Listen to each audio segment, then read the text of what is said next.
Ideas que regresan en el magazine informativo de la 530. Que vuelvan las ideas. Que vuelvan las ideas. Que vuelvan. Secretario General del Gremio de Canillitas, consejero y secretario general adjunto del Partido Justicialista de la Provincia de Buenos Aires, secretario de Políticas Económicas y Sociales de la Confederación General del Trabajo, Omar Plaini, está en línea para charlar con Que vuelvan las ideas. Omar, Pablo Caruso, Luis Paginiger, Gaby Radiche, Néstor Restivo, te saludamos. ¿Cómo estás?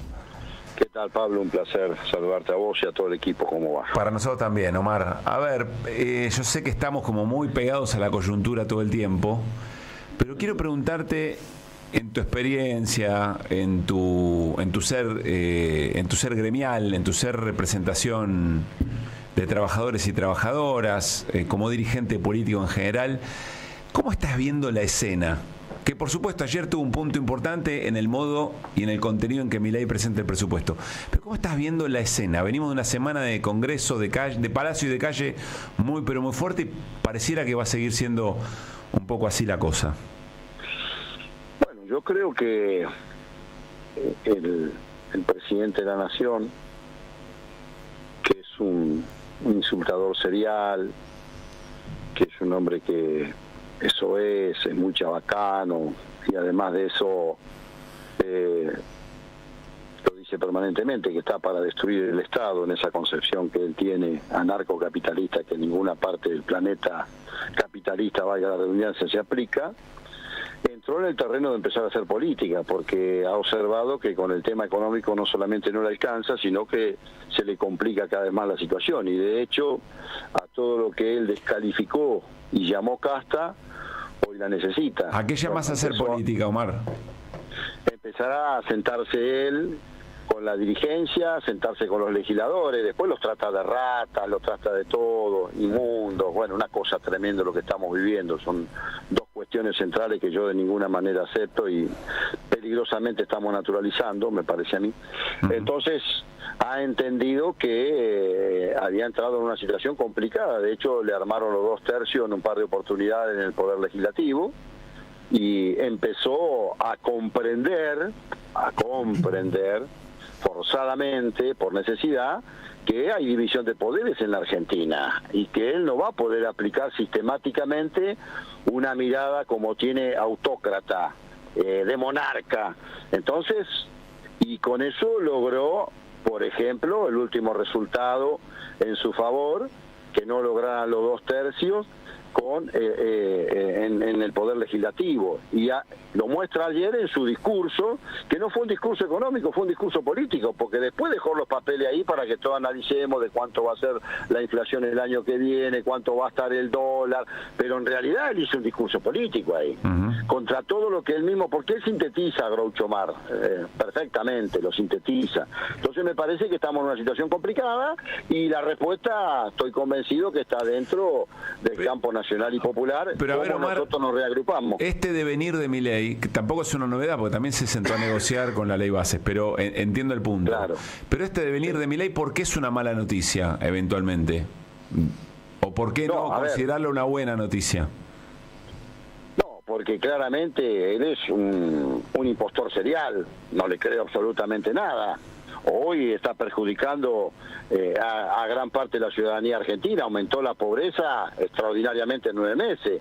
¿Por qué? Porque veo que compran fácilmente muchos actores de la sociedad argentina con cierto grado de representación, compran estas cosas. O sea, a ver, se está naturalizando que este hombre sea un soez permanentemente. Se naturaliza peligrosamente, y no salimos a dar la discusión de esto de que el Estado es el mal y el mercado es el bien. Mentira total y absoluta. O sea, decía Willy Brandt en los 70, tanto mercado como sea posible y tanto Estado como sea necesario, el canciller alemán en época de Guerra Fría. Bueno, bien, nosotros tenemos que dar esa discusión, tenemos que dar ese debate, no dejar que este hombre se mofe, se burle, nos insulte, nos agradie. Los resultados están a la vista, cada vez son más las personas, el hombre común de a pie, que va diciendo, no, bueno, me engañó. Cada vez son más aquellos que transitamos y caminamos la militancia, los vamos observando. Lo dijimos cuando arrancó este proceso en la CGT. No vamos a hacer nosotros lo que vamos a impedir que este gobierno lleve adelante sus políticas. Van a ser los mismos que lo votaron, y los mismos que lo votaron cada vez son más los que hoy ya ni pueden viajar en muchos casos, Pablo. Entonces creo que nosotros tenemos que entender eso, porque él hizo todo un discurso con lo económico. Es más, ayer se presentó como un economista que es presidente, todas estas locuras que este hombre dice, pero claramente terminó haciendo un discurso político. Después agredió, insultó, como hace siempre. Él cree que eso le va a redituo, y eso cada día lo empieza a complicar más. Por eso cuando ustedes hablaban de lo de Surban Córdoba, yo creo que hay una parte de lo que dice Surban Córdoba, que por otra parte es una consultora seria, es así, independientemente que una gran parte de la ciudadanía argentina, enojada con la política tradicional, que no logró dar la respuesta que era necesaria, terminó encontrando el diagonal, como diría un platense, y lo votó a este hombre. Pero bueno, este hombre, como no tiene historia, no tiene pasado y no tiene conocimiento, acá empezás a ver el resultado, Pablo. Cada vez estamos un poco peor. Omar, ¿qué tal? Luis Pablo lo saluda. Quiero preguntarle por la visita de la delegación de la CGT al Vaticano. Se encontraron con Francisco. ¿Qué sabe de esa reunión? Trascendieron algunas cuestiones que están publicadas en los diarios de hoy, pero seguramente tiene alguna información más. ¿Y cuál fue el objetivo, ¿no?, de esa visita? Primero, el objetivo es que nosotros como movimiento sindical tenemos una agenda para el nuevo contrato social de la Argentina que hemos elaborado 17 puntos, y estaba la intención de la CGT llevársela al Papa, y si había coincidencia con el Papa. Obviamente que hay coincidencia porque es un estadista, quizás el único estadista mundial que tenemos en este siglo. Y sé que fueron 40 minutos muy buenos, donde se lo escuchó, sobre todo la sabiduría que él tiene como estadista. Además se dejó esa agenda y reivindicó una vez más lo que nosotros decimos, ¿no? Él reivindica una vez más que el único ordenador social es el trabajo, y es el trabajo digno, el trabajo registrado, o como diría la CGT, el trabajo decente. Por lo tanto, siempre es positivo escucharlo al Papa, y la delegación que nos representó allí encontró esta respuesta. O sea, me parece que eso es positivo siempre, porque estamos hablando de un estadista mundial que tiene una mirada global que va mucho más allá de la que podemos tener muchos humanos que somos nosotros. Está claro que la CGT está viendo con preocupación lo que está ocurriendo en relación al mundo del trabajo. De hecho, trascendieron algunas opiniones que dieron allí mismo con Francisco varios dirigentes. Quiero preguntarle por la estrategia en relación a lo que está ocurriendo.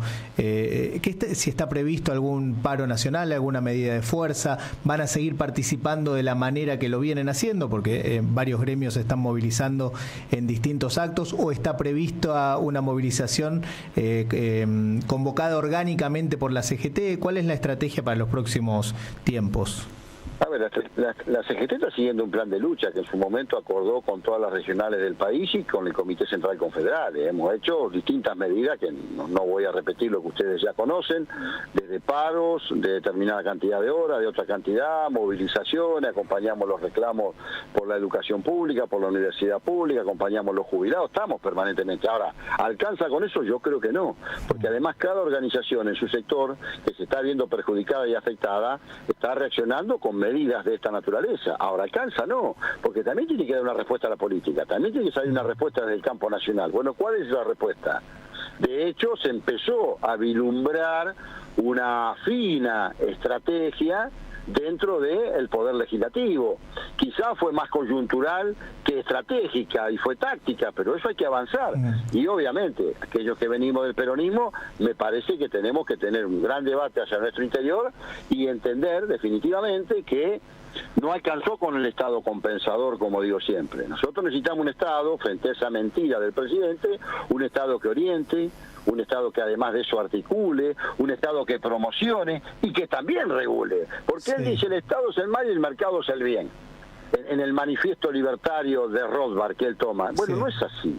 Está mintiendo constantemente. Por eso digo, la dirigencia política y aquellos que venimos del campo nacional, quizá en mi caso en el doble rol, tenemos que salir a responder esto. No dejar al libre albedrío del mercado y lo que este hombre dice, porque además propios economistas de derecha, que nadie puede negar porque están allí, lo contradicen al presidente, porque el anarcocapitalismo y los economistas austríacos no tuvieron respuesta nunca en ninguna parte del mundo. Por eso él se jacta que es el primer anarcocapitalista, claro, que es el segundo presidente. Nunca se practicó. Se elogia solo. Ahora, Omar, yo le pregunto... Este hombre es un mitómano, estamos hablando de un mitómano también, ¿no? Yo le pregunto por las medidas de fuerza y por el plan de lucha, quizá pensando un poco en lo que fue esa movilización realmente masiva que fue la del 23 de abril junto a la comunidad universitaria y tantos otros sectores, pensando en el impacto que pueden tener movilizaciones de esas características en la Argentina de hoy, ¿no? Hasta ahora, salvo esa movilización, no se ha podido reeditar, cuestión que no es responsabilidad únicamente de la CGT, por supuesto, pero no se ha podido reeditar una movilización de esas características. Yo creo que se va a hacer y se va a hacer nuevamente. Hay motivos y hay instrumentos para realizarla. También no es menos cierto que todavía hay una parte de la sociedad que sigue creyendo en este hombre. ¿Por qué? Porque hay un resentimiento muy grande con la política tradicional. Esto ustedes lo saben tanto como yo. Y de hecho, comunicadores como ustedes, no del pensamiento de ustedes, que han tenido cierta afinidad con este gobierno cuando llegó, hoy duramente todos los días vemos los editoriales. A mí me gusta escuchar mucho porque, bueno, como todo canillita nos sentimos un periodista fracasado, leo permanentemente para tratar de aprender alguna vez, y yo veo que hay grandes plumas que uno puede no estar de acuerdo, pero que todos los días hablan del monarca, hablan del autócrata, hablan de estas ideas que no van a llevar a ninguna parte, hablan de cuánto creció la pobreza, de los insultos y los agravios constantes y las descalificaciones, ratas, degenerados fiscales, ensobrados, y todas estas cosas que no debemos naturalizar, por favor. Sí, probablemente con la altura de la discusión, no mediocridad. Probablemente, Omar, con un proyecto de país no tan distinto en términos de desregulación, en términos de achicamiento del Estado, pero observan algo que pone en riesgo cierta democracia liberal que a ellos les garantiza. A ver, Omar... Coincido, porque ponemos en riesgo la democracia y empezamos a caminar, casi caminamos por un abismo, cuando el insulto y el agravio se hace moneda corriente. Sí, no se sabe dónde termina la violencia, como siempre, y sobre todo si viene de arriba, desde la máxima expresión del poder político. Exactamente. A ver, Omar, nos conocemos hace un montón, hemos charlado sobre esto muchas veces, y en esa honestidad intelectual que nos reconozco en la conversación como programa, no conmigo personalmente, déjame hacerte esta pregunta respecto de, insisto, algo que hemos hablado mucho y tiene que ver con qué se espera de la CGT y qué ocurre y qué no ocurre, o del movimiento sindical, pero bueno, vos sos representante de la CGT. Hace algunas semanas, una semana y un par de días, Abel Furlan dijo, tenemos que dejar de ser mansos, la CGT tiene que convocar a las regionales ya y profundizar el plan de lucha. Paco Manrique Desmata dijo, yo soy un secretario importante de la CGT y me entero por los diarios que hay una reunión con el gobierno. Está claro, y hemos hablado muchas veces que vos le reclamás, o la central sindical le reclama a la política algunas decisiones o algunas audacias que no puede recaer siempre sobre los gremios. Yo digo, la política viene de una derrota electoral que se tradujo en derrota política, que se tradujo en derrota cultural muy fuerte. Y tiene una expresión muy concreta en el Congreso. De hecho, me parece la mejor expresión de la oposición anteriormente oficialismo es lo que está pasando en esos 99 del Congreso. ¿Qué es lo que está pasando? ¿Por qué no puede la CGT encabezar con imaginación política, con audacia política, la expresión de un descontento, no de la resolución de todas las discusiones internas de un proyecto político que fracasó estrepitosamente, sino por qué no puede encabezar una rebeldía, digamos, ¿no? en ese sentido? Y que los propios o algunas corrientes dentro de la CGT le reclaman a la propia conducta. ¿Qué es lo que está pasando ahí? ¿O qué ves vos que está pasando ahí? Es un poco complejo, pero vamos a tratar de ver si podemos sintetizarlo. En primer lugar, el movimiento sindical argentino y la CGT en particular no tiene vocación de poder político. Tiene vocación de poder de representación profesional de su sector y del conflicto social. Tema que yo tengo diferencias ahí. Y siempre se para desde el lugar de lo que ha sido el peronismo y Juan Perón en la Argentina. Vos siempre dijiste que tenía que tener un proyecto de país. Exactamente, entonces se para de ese lugar. Entonces, al no haber una vocación de poder político, como por ejemplo la tuvo Lula en representación del movimiento sindical brasilero, o Evo Morales, y llegaron a la presidencia de sus países, la CGT no manifiesta eso, siempre se para desde el lado de que, bueno, lo tiene que resolver la parte política, que es el peronismo. Que yo creo, te lo he dicho más de una vez, que para mí el peronismo es una estrategia de poder de la clase trabajadora. Siempre creí eso. En segundo lugar, porque siempre hubo un sector del sindicalismo que ha balconeado, si vos querés, o se ha manejado al calor de los distintos gobiernos para tratar de preservar lo que tiene y no verse deteriorado. Por eso tenemos una CGT con distintas corrientes a su interior, y por eso no tenemos un solo secretario general, tenemos 3, claramente. Y eso está en las distintas visiones que hay. Obviamente a mí me vas a encontrar más cerca de lo que piensa él, de lo que piensa Paco, de lo que piensa Pablo. De hecho soy parte de todo ese sector. Pero hasta que no discutamos esta convicción de poder y no terminar siendo un factor de presión, donde unos presionan y otros por ahí un poco menos y otros casi nada, entonces tenés esta dificultad. Tiene que ver con las contradicciones, y me parece que cuando vos sumás todo esto, decís, bueno, algo está pasando dentro del campo nacional que nosotros no terminamos de resolver. Bien. La última, Carlos Minucci dijo aquí, charlando con nosotros, del personal superior de Empresa Energía, dijo, bueno, en definitiva, cuando más protagonismo, y probablemente más vocación de poder, lo pongo con tus palabras, más vocación de poder tuvo la CGT, estaba fracturada. Había un sector que estaba claramente identificado como más combativo y generaba un movimiento disruptivo, pero al mismo tiempo positivo en ese sentido. ¿Compartís eso o no?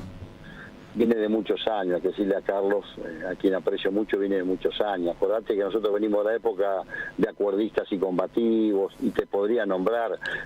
Lo resumo, él dice que una fractura podría dinamizar el movimiento. Bueno, la fractura no dio resultado cuando se fue ATE y cuando se fue la CETERA, 2 grandes organizaciones que después ellos mismos no pudieron sostenerse en una central que es la CTA, y se dividieron en 2. En una está ATE mayoritariamente y en la otra está CETERA, acompañado por algunas otras organizaciones.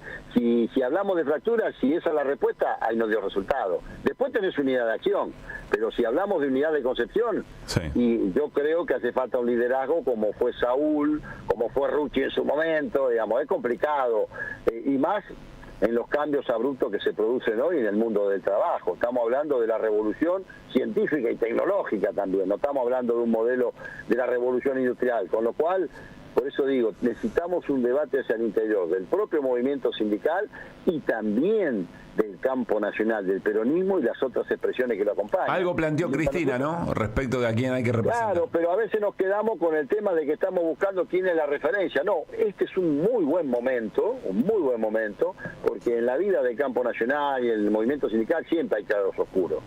Nosotros lo que tenemos que buscar ahora es, a ver, ¿qué es el peronismo del siglo XXI? ¿Qué es para nosotros el Estado? ¿Qué significa el mercado? ¿Tenía razón Willy Brandt? Tanto mercado como sea posible y tanto Estado como sea necesario. Bueno, si es eso, ¿por qué nosotros nos quedamos con un Estado casi asistiendo nada más? Digamos, acá cada uno se tiene que poner el sallo. Ahora, como digo siempre, a mayor jerarquía, mayor responsabilidad, Pablo. Omar, un gran abrazo, gracias como siempre. No, gracias a ustedes por la excelencia de llamarme, que sigan bien. Omar Plaini, de un referente de la CGT, además del secretario general de Canillitas, trazando una mirada de la escena. 5:48. Somos Radio AM530. Tiempo Argentino es un medio libre, pero libre en serio. ¿Qué decimos con libertad? En una época en la que todo tiene precio y es exclusivo, todos nuestros contenidos son libres. Todos los días te acompañamos en nuestra web, en las redes, con un programa de radio cada sábado y con el diario en papel todos los domingos. Para que sigamos informándote, hoy más que nunca, banca a Tiempo Argentino.